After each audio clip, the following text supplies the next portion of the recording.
नमस्कार। आज की इस कक्षा में डीएलएड प्रशिक्षुओं के लिए मैंने हिंदी विषय से संबंधित एक महत्वपूर्ण प्रकरण हिंदी वर्णमाला का विभाजन पर हम बातचीत करने जा रहे हैं, जिसमें हम ये देखने जानने का प्रयास करेंगे कि हिंदी वर्णमाला को किन किन वर्गों में विभाजित किया गया है और क्या उसके आधार हैं, क्या उसकी विशेषताएं हैं। तो चलिए शुरू करते हैं। हमने आज की इस कक्षा में 4 आधार लिए हैं: प्रकृति के आधार पर, उच्चारण के आधार पर, घोषत्व के आधार पर और प्राणत्व के आधार पर।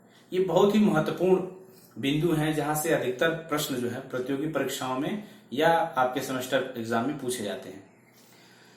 तो पहला है प्रकृति के आधार पर। प्रकृति के आधार पर हिंदी वर्णमाला का विभाजन जो है स्वर और व्यंजन 2। आप सभी जानते हैं स्वर वे होते हैं जिसका उच्चारण स्वतः होता है या बिना किसी की सहायता के होता है, उसे हम स्वर कहते हैं। और इस आधार पर मात्रा के आधार पर हम स्वर को 3 विभागों में रख सकते हैं: ह्रस्व, दीर्घ और संयुक्त। ह्रस्व ये मूल स्वर हैं जिनके उच्चारण में 1 सेकंड का समय लगता है, अ, ई, उ और री। इसी क्रम में हम आगे बढ़ेंगे। दीर्घ स्वर जिनके उच्चारण में 2 सेकंड का समय लगे या ह्रस्व से थोड़ा ज्यादा लगे, उन्हें हम दीर्घ स्वर कहते हैं, आ, ई, उ। और तीसरा है संयुक्त स्वर। ये इन दोनों के मेल से इन वर्णों का, इन स्वरों का निर्माण होता है, इन्हें हम संयुक्त स्वर कहते हैं, ए, ऐ, ओ, औ। चौथा भी इसमें होता है अयोगवाह। चूंकि न तो वह स्वर में ही रहता है न व्यंजन में, कभी कभी स्वर और कभी कभी व्यंजन की तरह से व्यवहार करता है, इसीलिए उसको इस वर्ग में नहीं रखा गया है। हालांकि वह एक स्वर होता है अयोगवाह, अंग और अह। अब हम अगले क्रम में चलेंगे व्यंजन। ये बहुत ही महत्वपूर्ण हिस्सा है इसका। व्यंजन को हमने 6 विभागों में बांटा है। पहला है स्पर्श व्यंजन या वर्गीय व्यंजन। क्यों इसको हम स्पर्श कहते हैं या वर्गीय कहते हैं? क्योंकि इसके उच्चारण में जिह्वा मुख विवर के अंदर कहीं न कहीं किसी न किसी उच्चारण अवयव को स्पर्श करती है, इसीलिए हम इसे स्पर्श व्यंजन कहते हैं। क्योंकि ये एक वर्ग विशेष में होते हैं, इसीलिए इन्हें हम वर्गीय व्यंजन भी कहते हैं। जैसे क से लेकर म तक जितने भी 25 वर्ण हैं, ये 5 वर्ग हैं और स्पर्श व्यंजन। इसी क्रम में हम आगे देखेंगे अंतस्थ व्यंजन। दूसरा है अंतस्थ। अंतस्थ का मतलब है कि ये किसी मुख विवर में एक स्थान पर न स्पर्श करके एक से अधिक स्थानों को स्पर्श करते हैं, इसीलिए इनको हम अंतस्थ व्यंजन के वर्ग में रखते हैं, जिसमें य, र, ल, व है। हालांकि इनकी भी अलग अलग भिन्न भिन्न प्रकृति है, लेकिन अभी हम यहाँ इनको अंतस्थ ही मानकर चल रहे हैं। तीसरा है ऊष्म या संघर्षीय। जिन वर्णों के या जिन व्यंजनों के उच्चारण में ऊष्मा प्राणवायु ज्यादा मात्रा में निकलती है या ऊष्म निकलती है, उसमें हम ऊष्म व्यंजन या संघर्षी व्यंजन, जो संघर्ष करके, रगड़ करके, घर्षण करके निकलती है, उसे संघर्षी व्यंजन भी कहते हैं। इसमें स, श और श, ह ये 4 वर्ण जो हैं ऊष्म या संघर्षी व्यंजन में आते हैं। चौथे वर्ण में है उक्षिप्त या द्विगुण। उक्षिप्त यानी झटके से फेंका जाना, तेजी से फेंका जाना। जब जिह्वा ऊपर जाकर के तेजी से नीचे की तरफ आती है, इस प्रकार के वर्णों के उच्चारण को हम उक्षिप्त व्यंजन या द्विगुण व्यंजन क्यों कहते हैं? क्योंकि ये दोहरा व्यवहार करता है। ड और ढ जो है अपने स्पर्श व्यंजन में भी आते हैं। ये 2 प्रकार के रूप को व्यवहार करते हैं, इसीलिए इनको द्विगुण व्यंजन भी कहते हैं। चौथा या 5वां है संयुक्त व्यंजन। 2 वर्णों के या 2 स्वर व्यंजनों के मेल से जिन व्यंजनों का निर्माण होगा उसे हम संयुक्त व्यंजन कहते हैं। इसमें 4 हैं: क्ष, त्र, ज्ञ और स्र। ये 4 संयुक्त वर्ण हैं। ये 2 वर्णों के मेल से बने हुए हैं, इसीलिए इनको संयुक्त कहा गया है। 6वां है आगत या गृहीत। विदेशी भाषाओं के शब्दों को सुविधानुसार बोलने के लिए, आसानी से उनका वास्तविक उच्चारण लाने के लिए हम इन वर्णों का प्रयोग करते हैं। जैसे डॉक्टर जब आप बोलेंगे या बॉल बोलेंगे तो इसमें आ जो है ये आगत या गृहीत वर्ण है। उसी तरह से अरबी फारसी के जो शब्द हैं, गजल है, इस तरह के जो वर्ण आते हैं नुक्ते वाले, इनको हम आगत या गृहीत की श्रेणी में रखते हैं। तो ये हो गया हमारा प्रकृति के आधार पर विभाजन। अगला जो विभाजन है उच्चारण के आधार पर, ये बहुत ही महत्वपूर्ण है और हम इसको देखने का प्रयास करेंगे कि उच्चारण के आधार पर सभी वर्णों को, चाहे वो स्वर हो या व्यंजन हो, उनको उच्चारण कैसे किया गया है या कहाँ से होते हैं। अगर आप इन 10 सूत्रों को याद कर लेंगे तो किसी भी वर्ण को ये आसानी से बता सकते हैं कि कौन सा वर्ण कहाँ से उच्चारित होता है। तो चलिए देखते हैं। पहला है अपो विसर्जनीय नाम कंठ। ये संस्कृत का सूत्र है।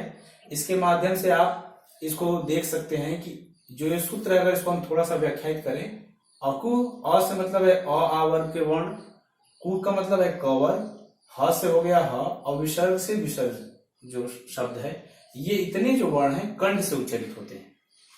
इसी क्रम में हम आगे बढ़ेंगे। दूसरा, इचु यशानाम तालु।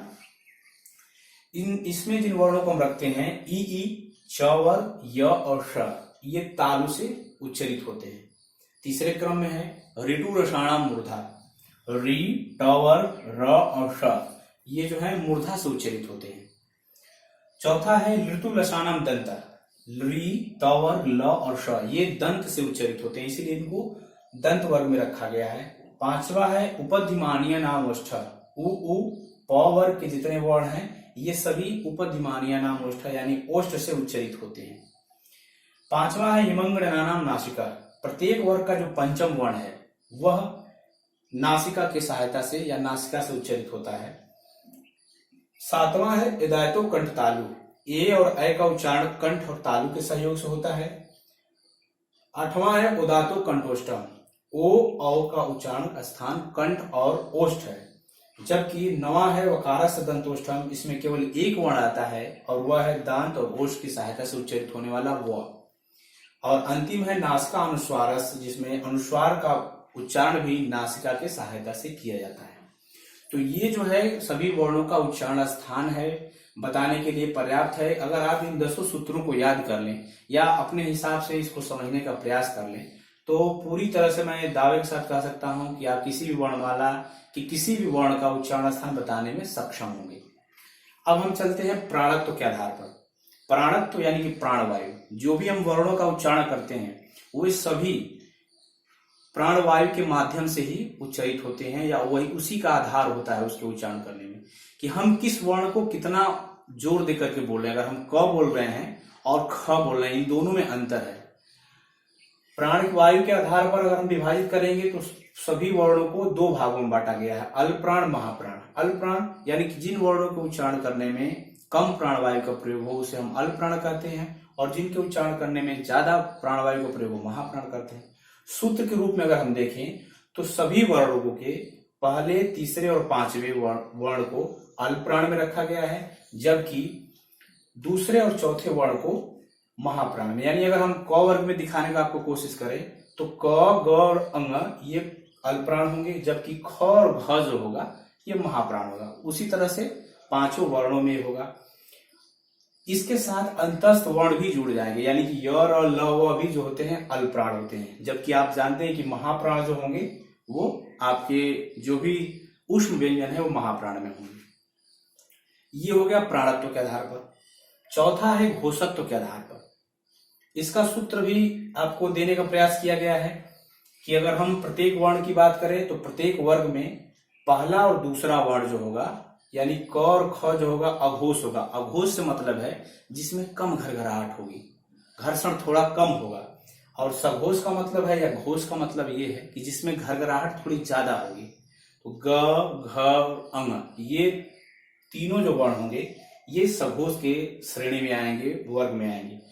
उष्म पद, इसमें उष्म जो व्यंजन है स, श, श और ह, ये उष्म वर्णीय व्यंजन अघोष की श्रेणी में आएंगे, लेकिन ह जो होगा अपवाद होगा। तो इस तरीके से आप देखेंगे कि जो वर्णों का उच्चारण है उनका प्राणत्व है घोषत्व के आधार पर। अक्सर प्रश्न आपसे पूछा जाता है कि च वर्ण का उच्चारण स्थान बताते हुए उसके प्राणत्व और घोषत्व का निर्धारण करें।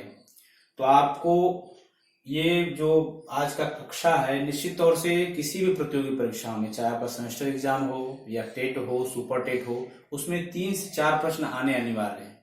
अगर आप इसको अच्छी तरीके से समझ लेंगे तो निश्चित तौर से आप किसी भी परीक्षा में 4 प्रश्नों को बताने के योग्य हो जाएंगे, आपकी क्षमता हो जाएगी। मुझे उम्मीद है, पूरा विश्वास है कि ये आज का मेरा जो प्रयास है आप सभी लोगों को अच्छा लगा होगा और आपके लक्ष्य में सहायक सिद्ध होगा। और इसी उम्मीद के साथ कि मैं एक बात कह करके अपनी बात को समाप्त करूंगा कि कुछ लिख कर सो, कुछ पढ़ कर सो, तो जिस जगह जागा सवेरे उस जगह से बढ़कर सो। सभी को धन्यवाद।